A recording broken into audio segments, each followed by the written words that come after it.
Hi. This is the hangover slot. I didn't expect to see you people out here. So thank you for coming. I really appreciate it. This is a talk about crossing boundaries. It's a personal talk. It comes from the journeys I've taken over the last 35 years in this business. And these journeys don't really, I call them destinations, but they were really journeys. It's like I visited countries for long enough to learn the language and say something meaningful in it. I don't mean this to sound like a vanity talk, but I'm giving you my experience because I'm 62 and I get to do that.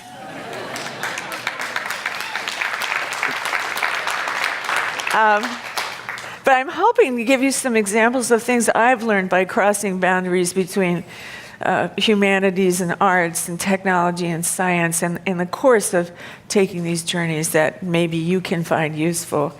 And I will start with this Computers as Theater book that I wrote in 1989, actually got out the door in 91. My love affair with the relationship between technology and theater actually started happening before I saw a computer. The technology of the Teatro Olimpico, or the Renaissance stage. So there's everything going on there, right? You've got a beautiful historical facade. You have forced perspective. So this theater is built such that if an actor actually walks up one of those hallways, they get very big. Because it's like the Hobbit trick, right?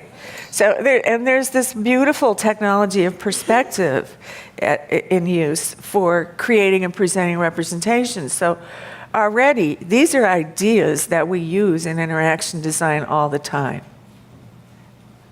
Controlling point of view, using perspective, using special effects, creating relationships between representations and people. So that's really where that started. Here's another shot, not so historic. This is the Ohio State University Theater, one of those wonderful posed shots that they make you have after a play. So I was an actor until about 1996. I think my speaking career is kind of the hydraulic theory of acting. You suppress acting and you come out somewhere else. But being an actor was incredibly informative in a couple of ways.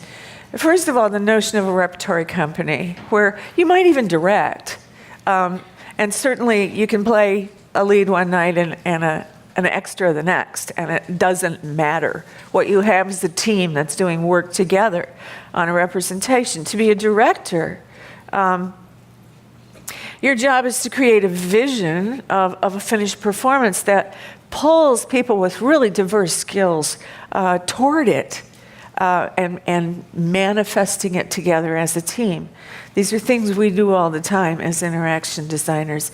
And of course, as an actor, you are the interactive representation. So you can't get any closer to the feeling of designing a UI than being one, right? So that's where that started out. I directed an interactive piece. I wrote and directed an interactive piece. I think this was in 1973, based on the stories of Robin Hood.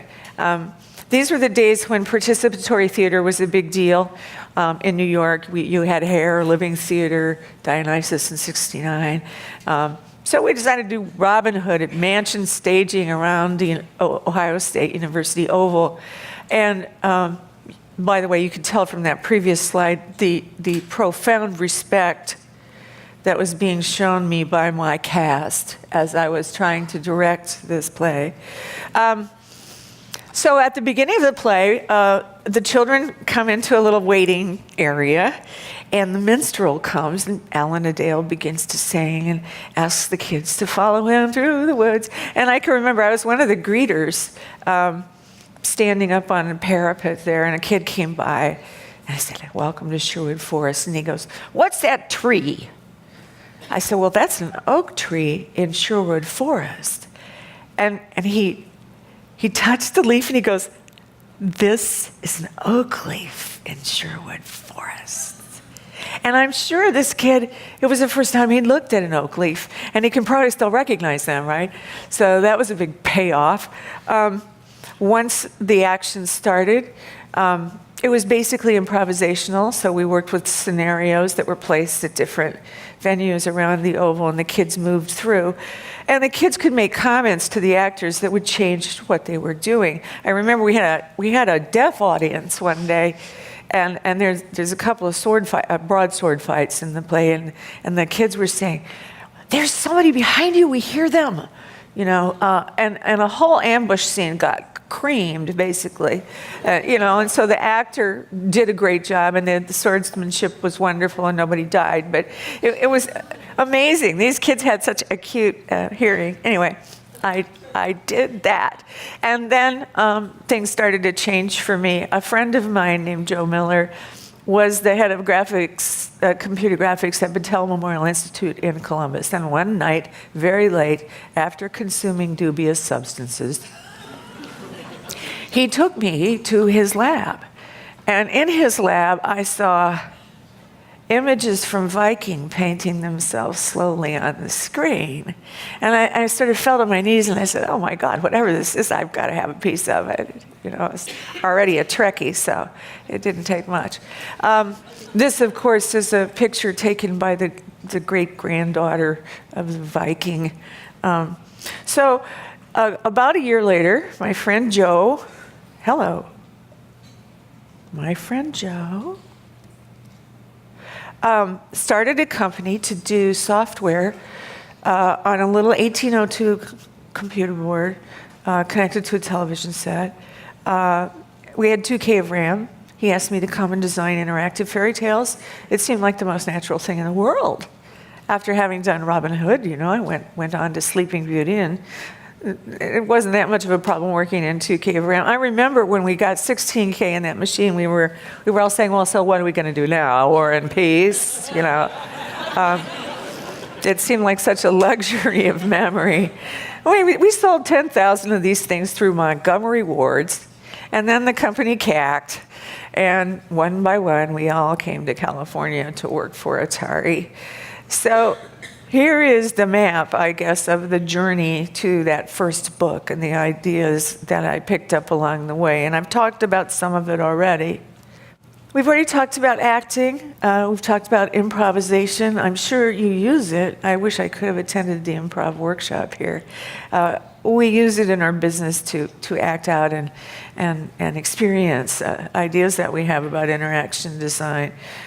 We've talked about directing. I want to mention an experience I had in the theater in Prague in the 70s. I saw a company called Lanterna Magica, and what was going on there was that a man was dancing across the stage with a circular screen in his hand, and the video was perfectly tracking of a female dancer dancing with him.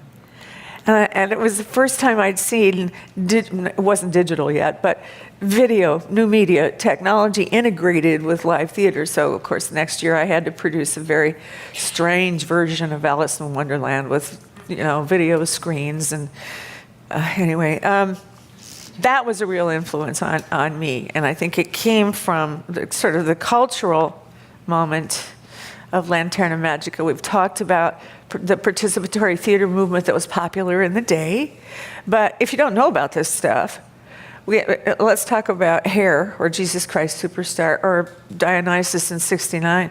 The actors would go out among the audience. You know, they'd step on seats and climb around, and they'd pull people up onto the stage. And Dionysus '69, everybody got naked in New York, you know.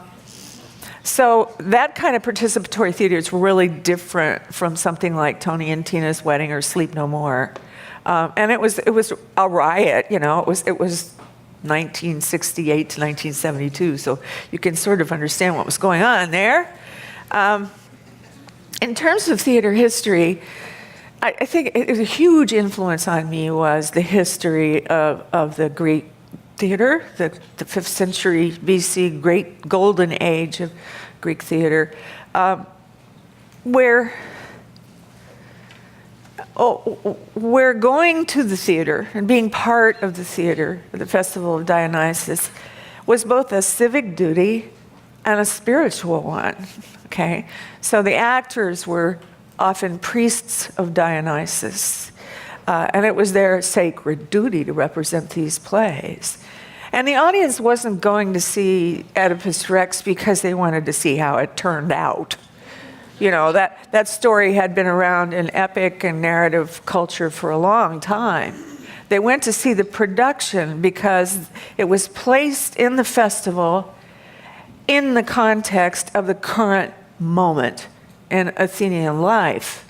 And it was there to provoke certain emotions and thoughts. Later, the great comedies did this even more directly, like Lysistrata. And to create a civic conversation about the topics. I want you to hold on to those ideas because I think that's really a very important part of what we do. In terms of critical theory, of course, I was strongly influenced by Aristotle's Poetics, and it's all over the place in my work. But I was also very, very influenced by Brecht. One big difference, for Aristotle, for me, showed us the bones and sinew of how a play works and how it is that you represent a whole action, which is, by the way, what we do for a living, right? But with multiple participants, technological and human. Brecht had a slightly different notion. He said, the whole action isn't finished until the audience takes what they learned out into the world and takes some action on the basis of that. So again, you have this sort of notion of civic duty showing up in a maybe subversive way with Brechtian dramatic theory. Both of these kinds of theoretical frameworks can work for the kind of design work that we do. I've talked to you about cybervision. And I went to Atari and was a producer. We used to say, at Atari, we're making it stupid. After Warner acquired the company, their theory was, a good comic book or movie license was all you really needed. And these great programmers that had been put together were really treated poorly. And this, of course, climaxed in the burial of thousands of ET cartridges in concrete in New Mexico. And that's the story. It's in my book. Anyway, luckily, Alan Kay, who was at Xerox PARC and a major figure in our field. Everybody knows who Alan Kay is, right? Who does not know who Alan Kay is? Do I need to talk to you about that? So he was big on, he was the primary inventor of the personal computer at Xerox PARC, and he also did some terrific work with programming languages, primarily Smalltalk. He had the notion of a laptop way before anybody else did, called it a Dynabook.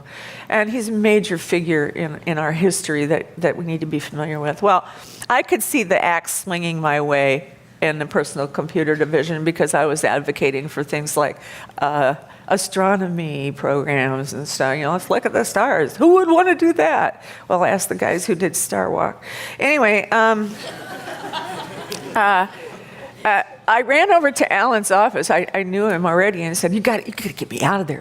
I'm going to get fired. I've got like 20 minutes. Will you please let me come and work with you and all these smart young things from MIT Architecture Machine Group right before it turned into the Media Lab? And he said, yes, come on.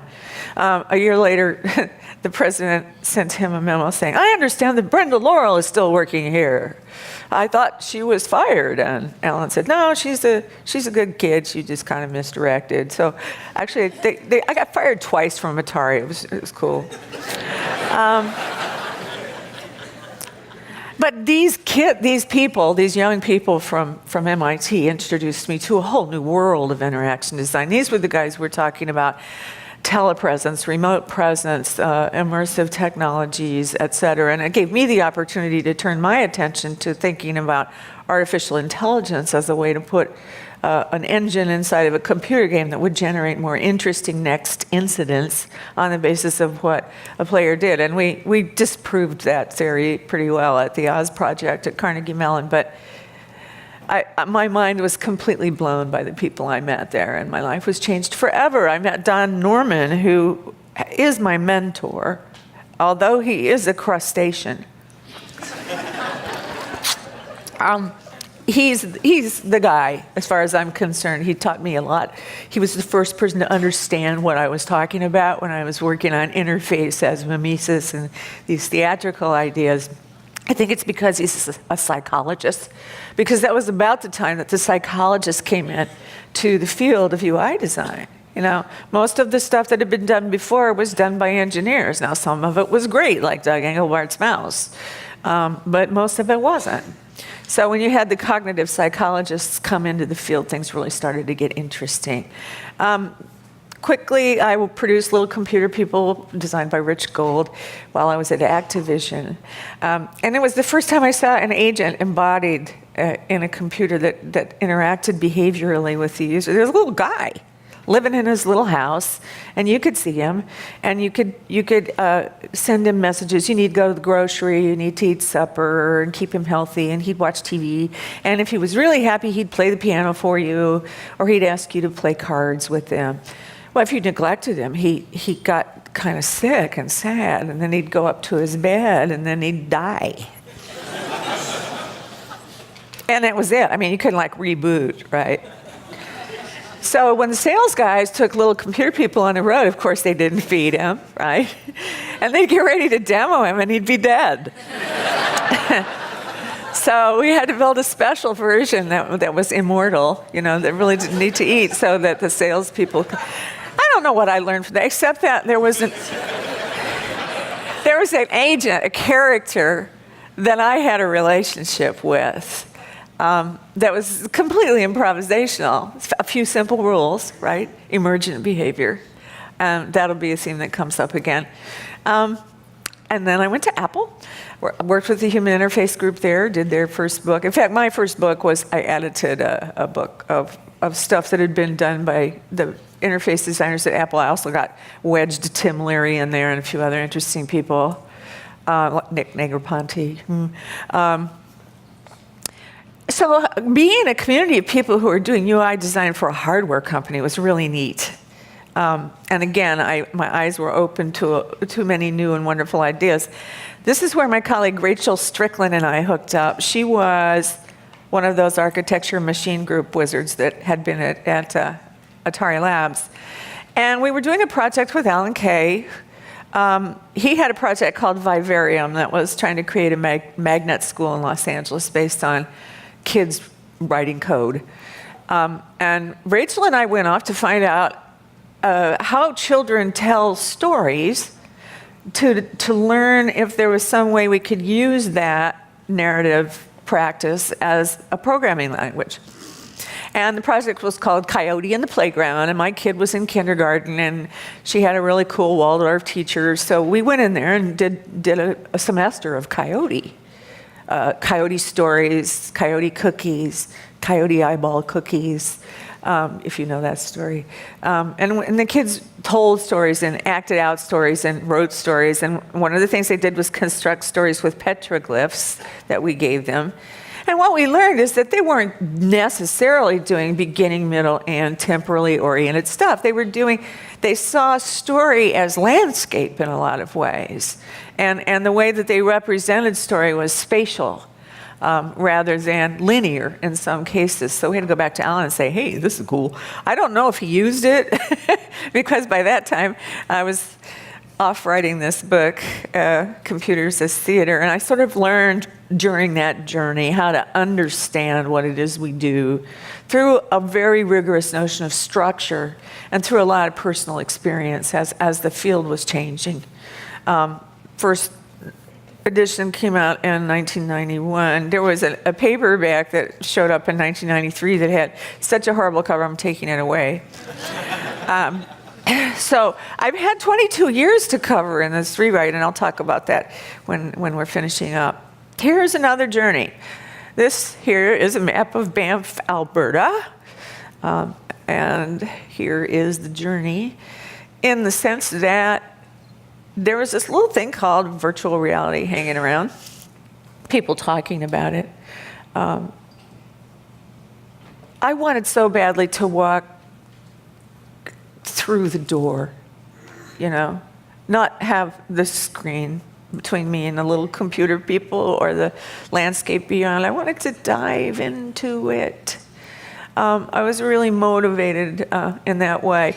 I am an incredible fan of Barry Lopez. If you haven't read him, you really should. He's a writer of essays and novels that have to do with landscape and narrative.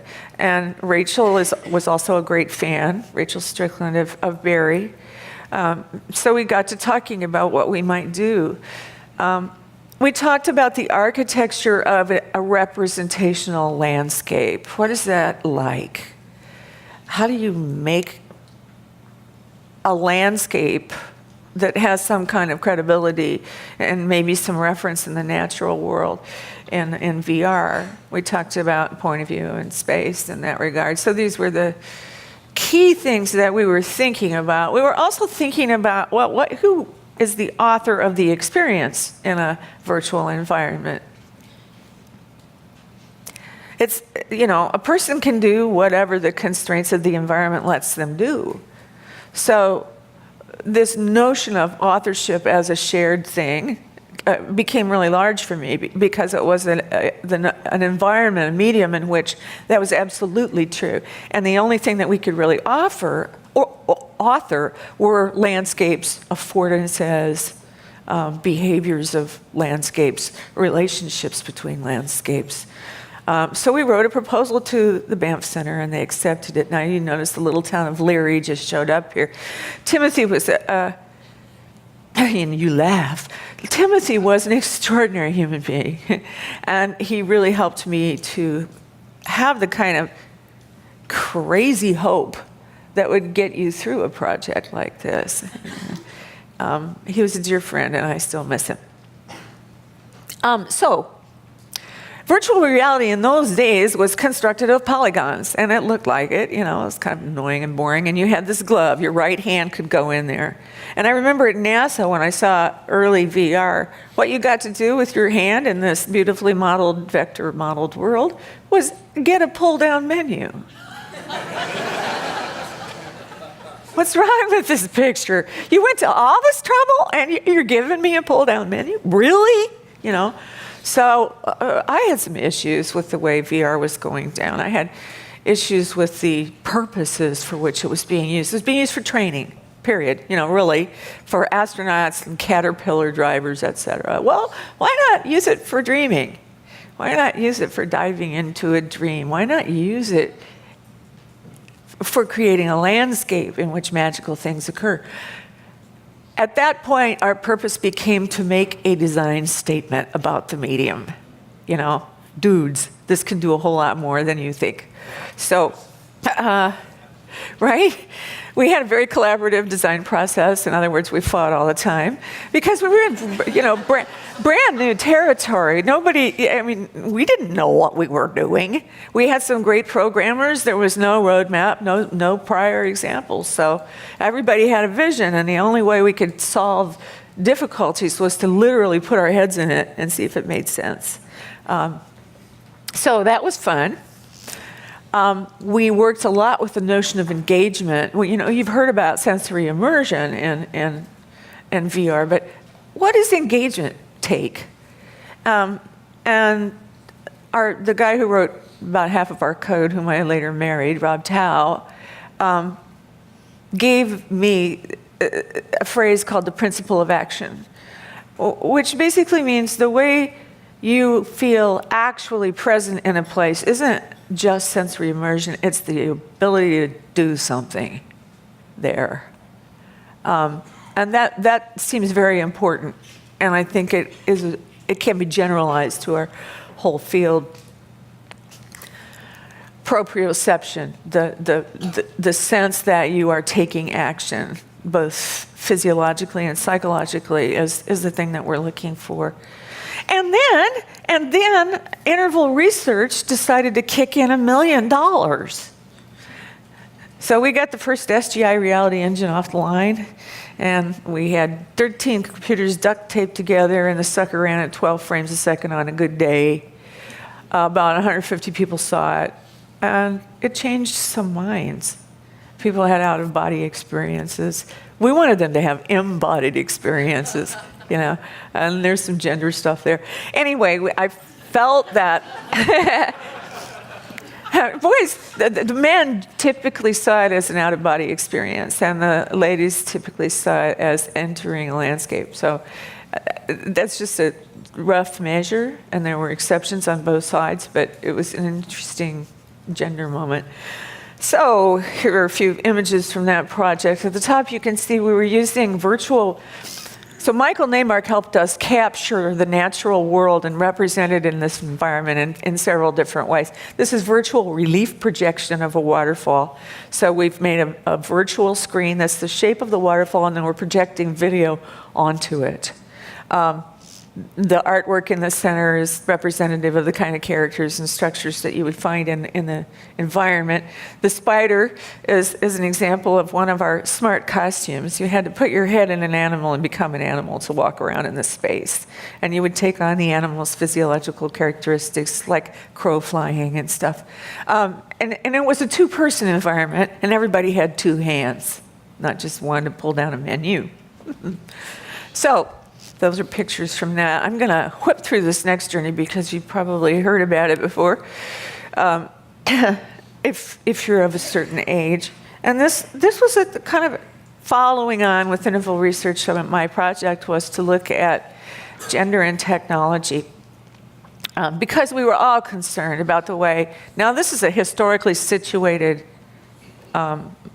context. So I wouldn't do the same thing today. But in 1991, 92, when we started looking at the situation, in a computer lab in a school, all the boys would be up there at the computer and the girls would be sitting in the back. And one thesis was that the boys knew that they could pound on this return key 60 times and something would happen, and girls were like, I'll break it, and there's nothing there that I want to do, et cetera. So initially, we were looking at the relationship between gender and technology. We were studying cultural influences. We were looking at gender differences in play styles, which tended to be more universal. And we also found some brain-based differences. Now, at this point in the talk, I get in trouble with the feminists. I am a feminist. Somehow that doesn't come across. Because there are some brain-based differences that are based on chromosomes, not gender. They're based on sex. And they matter. And they're overlapping Gaussian distributions, right? So when I generalize, I'm talking about that central column of most, knowing that the difference between the average male and the average female is less than the distance between the extremes of any gender. So that's my disclaimer, and hopefully I won't get in trouble yet again. Let's look. What's next? We used ethnographic methods, really hardcore design research work for 2 years, secondary.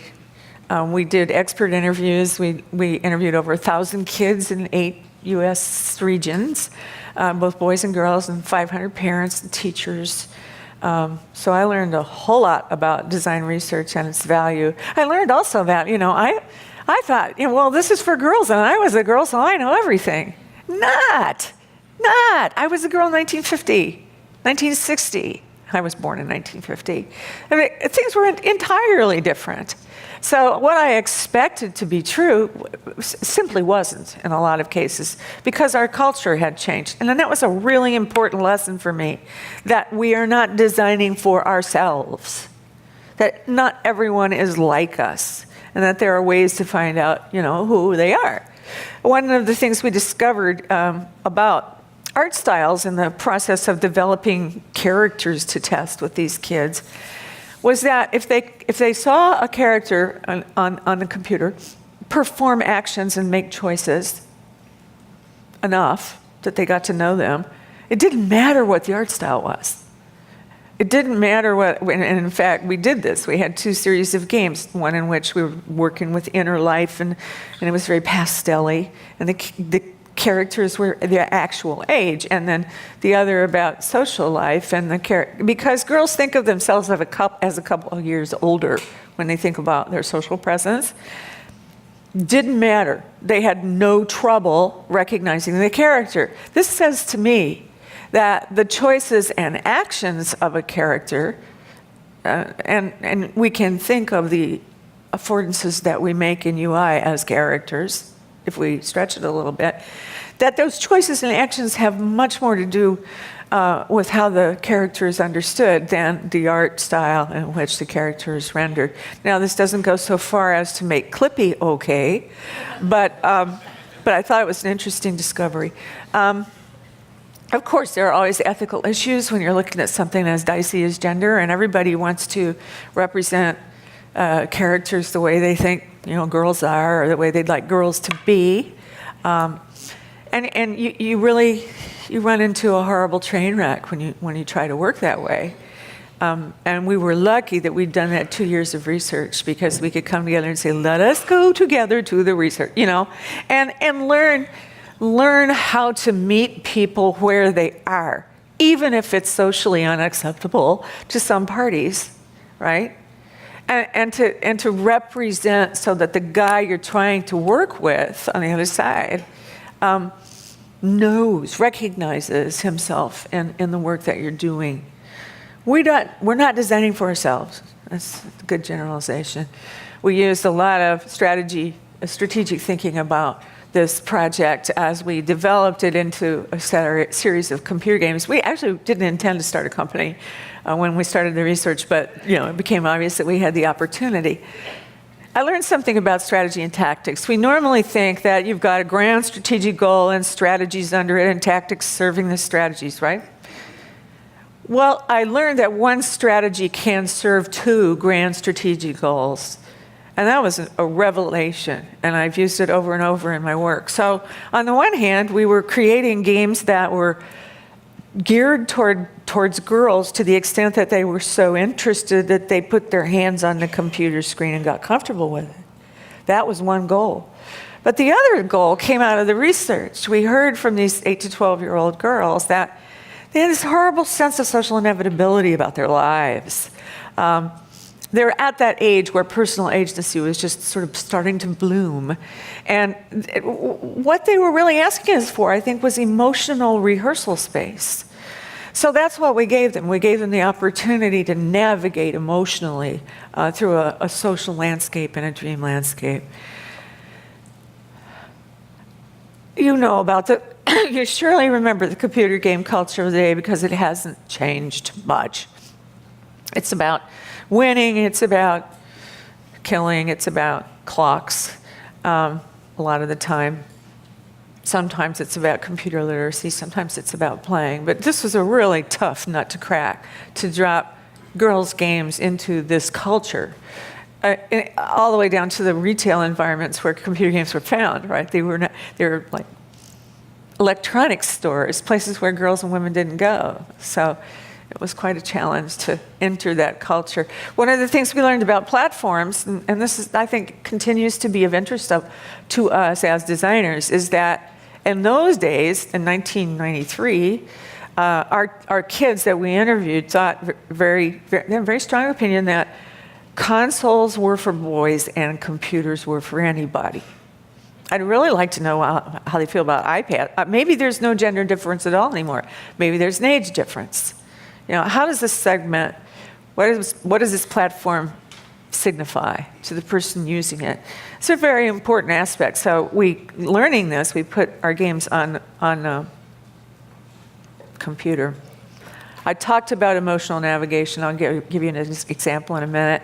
This was the first fully transmedia project I ever did, so that we had CD-ROMs, we had a strong web presence. We were beating Disney in hits and dwell time for several months on end. We had tangibles that came with the games, tchotchke, magic stones. And there were little treasures on the website that had that you could collect and give to people. Facebook. In fact, we found black market sites that girls had built to trade the rare treasures. So things were going on, even though this was still in a day where you had to roll your own if you wanted to use the web for retail. And the reason, of course, that Purple Moon went out of business is because the investors pulled the plug. When you're selling real goods that have to go in warehouses, your market cap can't be any more than 10 times annual revenue. And the web was just coming along, and people didn't even have business plans, and they were getting funded, right? So it was easy money over there.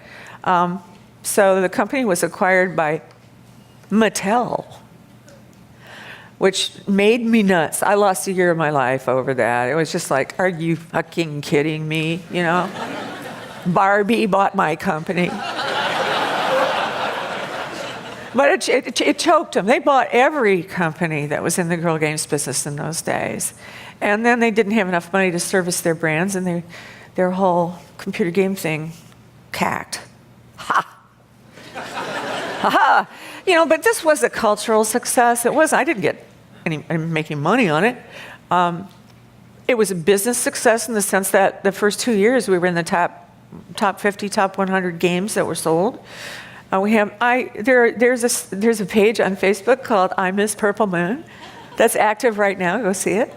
You know, there was a cultural intervention that worked for an awful lot of people. I get fan mail from parents and kids still probably 3 or 4 times a week. So something happened culturally. And the lesson I learned is that if you want to make a cultural intervention, you're going to be injecting new DNA into a culture, but you can't activate its immune system. You have to do it in such a way that you don't get resistance. One of the things we did to attenuate resistance to these games was to give them cooties, so boys didn't even want to try them, you know. And that really helped. I'll tell you why later if you want to know. Here's our E3 launch. I made my daughters slaves. They were the best booth babes ever. They'd run up to salesmen and tug on their shirts and say, "Oh, you've got to come see." You know, who's gonna not come over to the booth, right? Here's an emotional navigation screen. So we're still working with branching trees in these days because of the computer power available to us. So you could mouse over these facial expressions and hear the inner thoughts of the character and make a decision on the basis of the emotions expressed about what you wanted to do next. And there was no winning this game, of course. There was just having different experiences. And one of the things that you learned is that sometimes whining works. Oh, let's go back and try getting mad, you know? You know, and in some situations, getting mad works, and in others it doesn't. So it gave that emotional rehearsal space to girls. And when I get those letters today, after I settled down, I wrote a fairly sensible book about it, and I can send them this book and they can see how the sausage was made, which I do, and then we have nice conversations online. Brief interlude, I did 12 years in graduate education. It's not like I dropped off the map, but I don't have time to talk to you about it. I wanted to teach design research especially, and since there were no books out about it, I wrote one. So here we're returning to computers as theater. Now this is the amazing cover by Martin Vinetsky of the Reboot.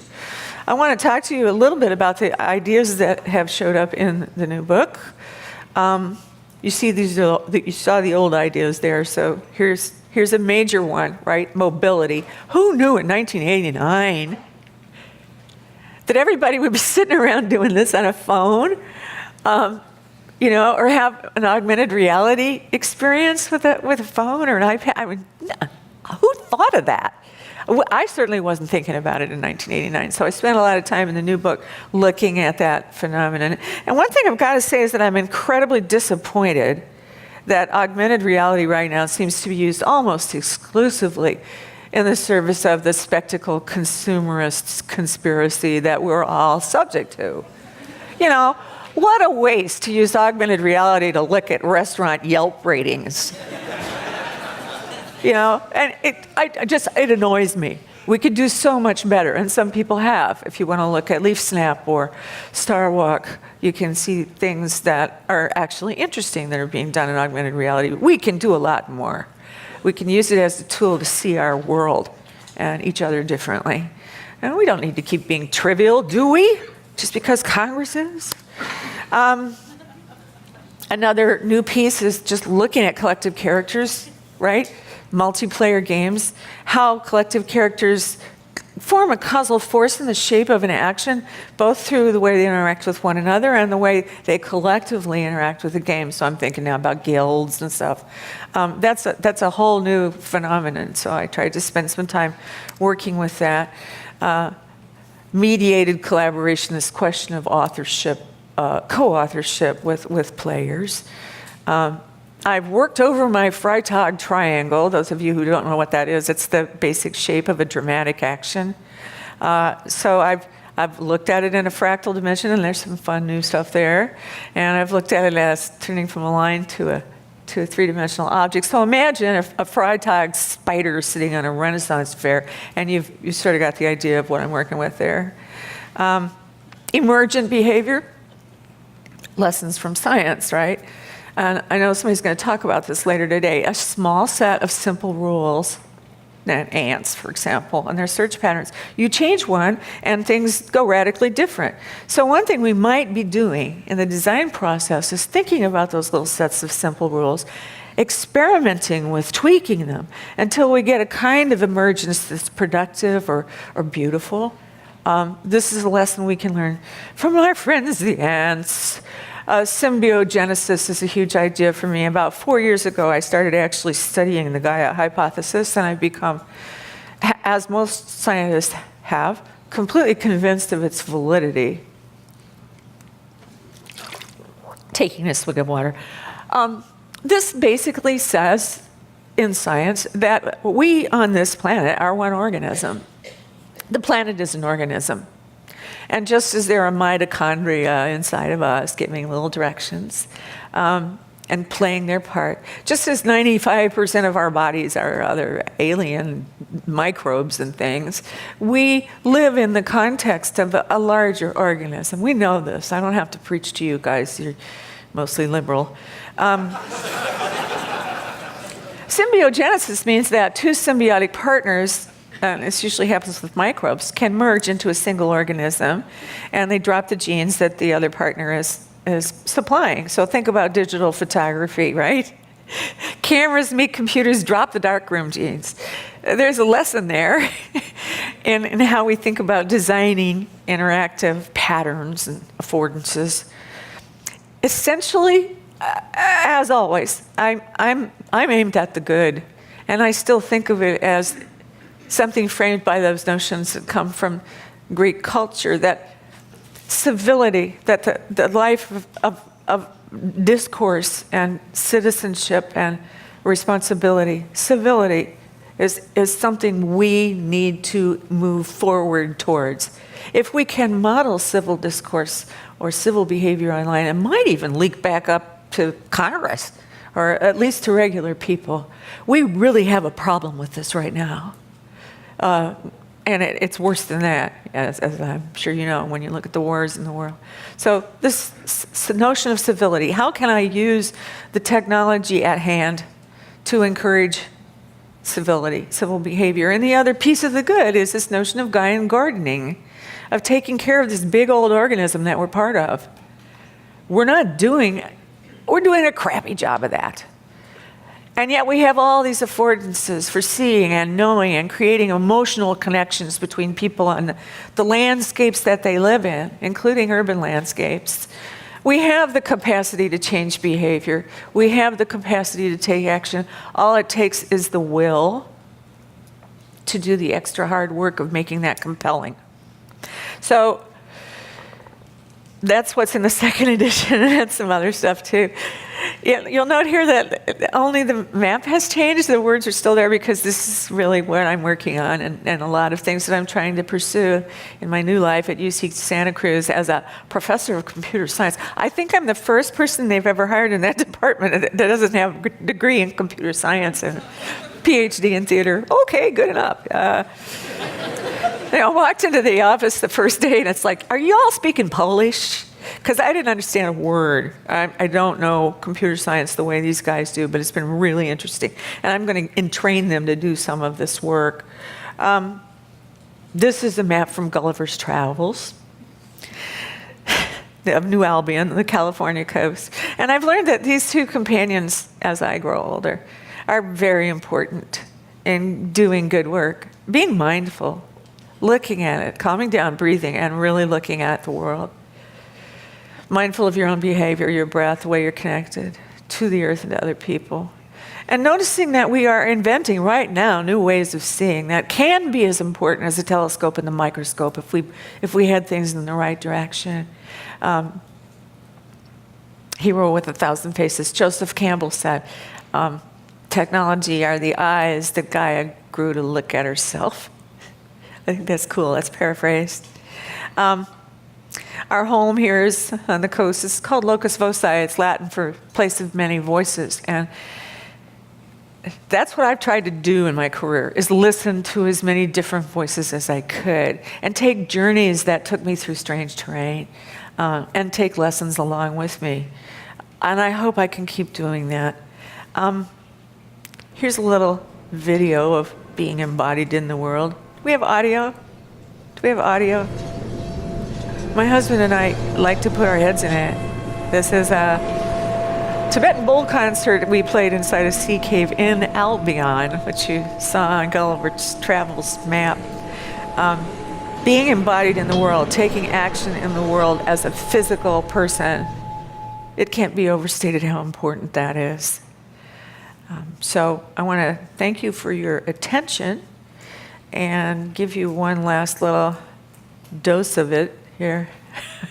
Hope is an active verb, and it's the best working hypothesis. Thank you.